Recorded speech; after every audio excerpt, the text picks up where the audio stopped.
It was the final year of school where they invited a guest, a Sheikh Ahmed. So we say Sheikh Ahmed, so it means like a leader, a teacher. Okay. And so he was the Imam, a Muslim Imam, and he spoke. This is a public school, not a Muslim school, but we had time of class. We were able to sit down and listen to this religious figure, dressed in a white gown, had a hat on his head and a long beard. And I was amazed looking around the auditorium and saying, oh man, all these troublemakers, all these criminals are sitting respecting this religious man. Why do you think that was?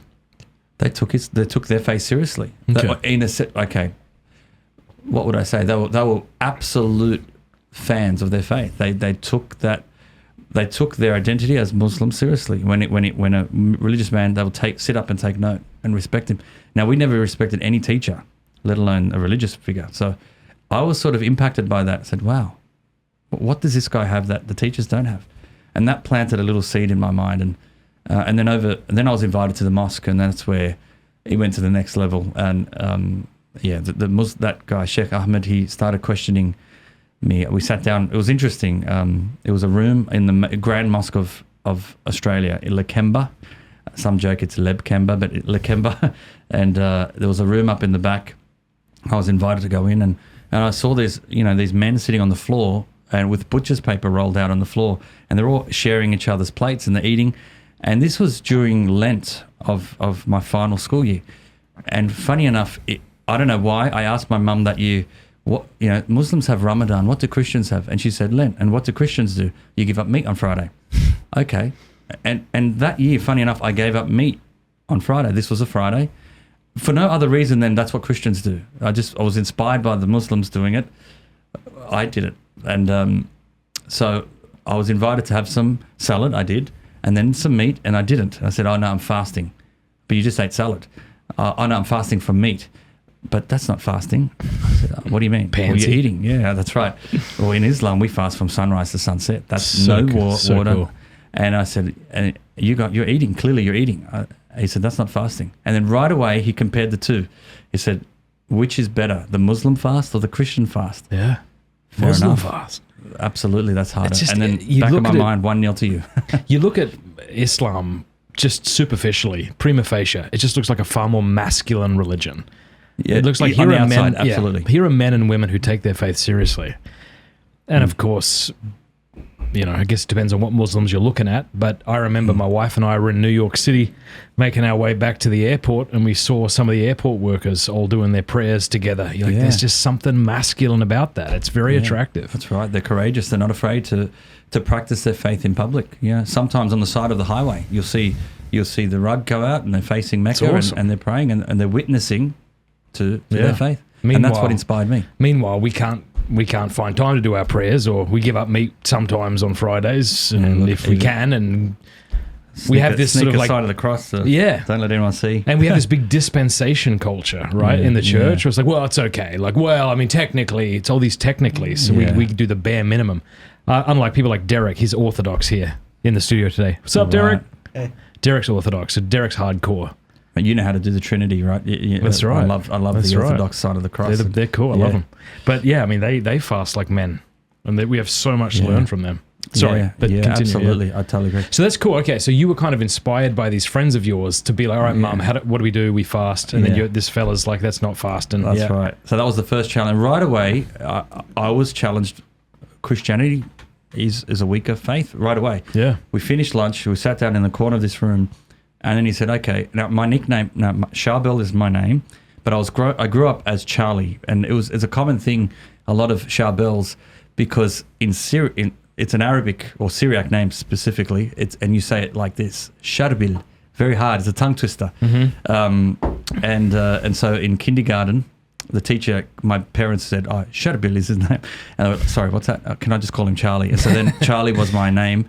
To the point where my first tax file number and my job, I was Charlie, and my license had my birth certificate name, Charbel, but all my taxes and stuff and all those forms were Charlie. Okay. So I actually literally would tell people, my name is Charlie, and that's what they knew me as.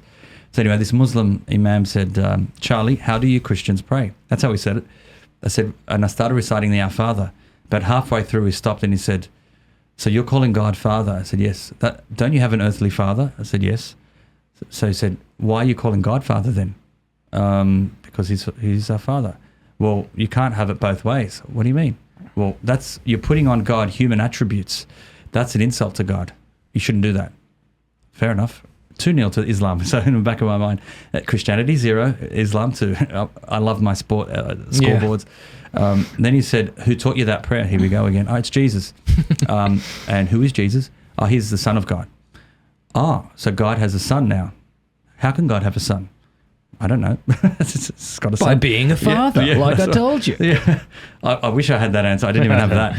And he says, no, God can't have a son.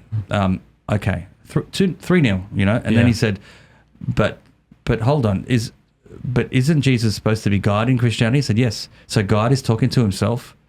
Yeah, that doesn't make sense, does it? 4-0 to Islam. And then he said, but don't you Christians believe in a Holy Spirit? Yeah. And don't you believe that's God as well? I said, yeah. So you believe in 3 gods? No, it's one God. No, it's 3. No, it's 1. 3. Explain it. And all I could do was the sign of the cross. And I couldn't go any deeper than that. That's all I could go. It's terrible. 5-0. And then he says, look, he went on and on. There's so many different arguments, like the crucifixion, you believe that Jesus died on the cross. He didn't die on the cross because if he did die, and if you believe it's God, well, then that would be the end. In Islam, he's a prophet, but we don't say he died. He was replaced, substitution. So Judas Iscariot replaces Jesus on the cross. I said, interesting. Out of all characters, Judas, but so Jesus was on the cross, but he didn't die on the cross. And I didn't. The penny didn't drop till later on, but I said, okay, 6-0. Like they got to about 10 points to 0, and I was like, I was in this corner thinking, I've got nothing. And he even noticed. He noticed, like, are you going to ask me anything? And I had nothing. And he said, I want to invite you to close your eyes and say in Arabic, there is only one God and his prophet Muhammad, in Arabic. And I did it 3 times in front of witnesses. And I opened my eyes, and he said, welcome, brother. I said, you're a Muslim. All right. I just said the Shahada prayer, and he gave me a towel, a white gown, and I went to have a shower. Wow. And that's way easier than RCIA. Yeah, that's right. Just boom. You just witness. That's like the baptism, basically, initiation. I went and had the shower, but really weird. I was nervous.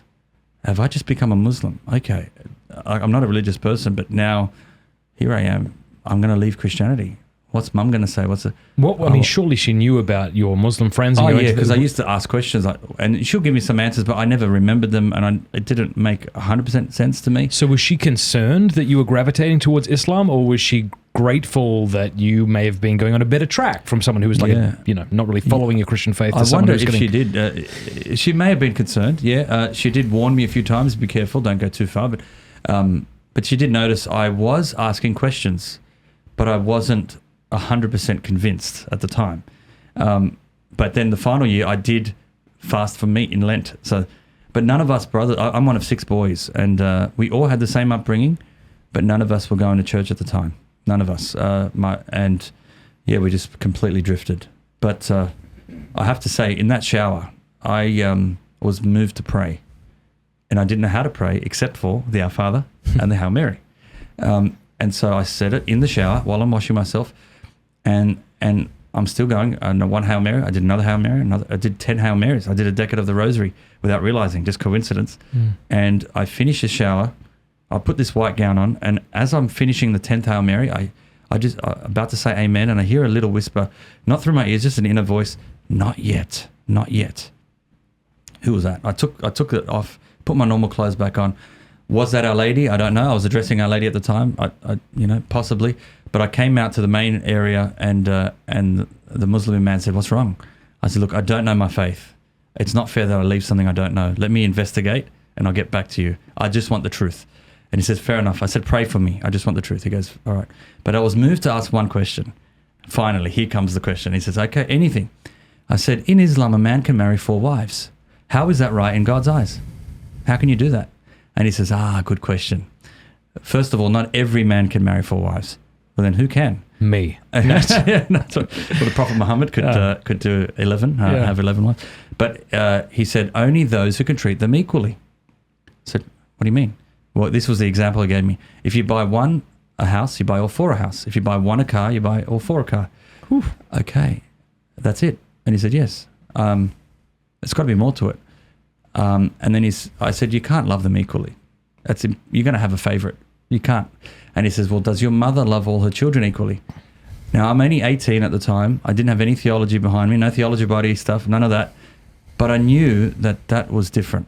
The love between a husband and a wife is different to the love between parents and children. I said, that's a different love. And then he said, love is love. You know, it wasn't significant, that slogan at the time, but it's become very popular today for many reasons. So in this case, love is love was used to justify polygamy. And I wasn't satisfied with that answer. And I said, 1-0 to Christians, or I took one off the Muslims. So I wasn't satisfied. I thought, no, there's more to it than that. That's not good enough. Was this conversation immediately as you were leaving and saying, pray for me? That's right. All there. And then I thanked him for his time, and I went and my friend. Can I just say that takes a tremendous amount of courage to do that? Because I think I think one of the reasons people join religions or other ideologies is because of community. Like, we want to be a part of something bigger than us. We want people to call us brother, like he did to you. Yes. And so for him to welcome you like that, presumably there was other people around. There were, yeah. And then you've gone, you've had this shower. You could have walked out and been embraced, and you chose not to. That took courage.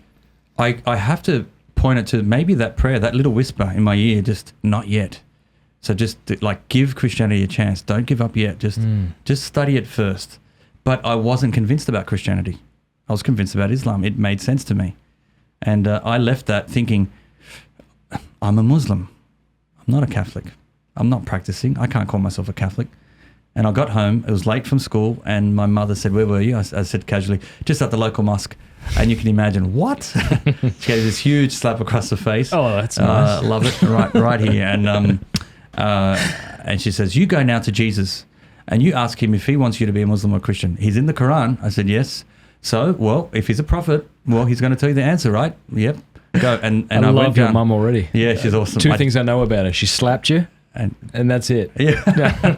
she I dedicated the book to her, because if it wasn't for that slap, life would have been different. Her name is Yvette, so I love you, Mum. Yvette. To my mother, Yvette. That's right. Raish. Is that how I say your last name? That's right. Thanks for laying the foundations of faith in my life and giving me that slap in the face. Yeah. I needed it. Absolutely. Hey, thanks so much for watching. Please be sure to like and subscribe and leave a comment below letting us know what you thought about the video.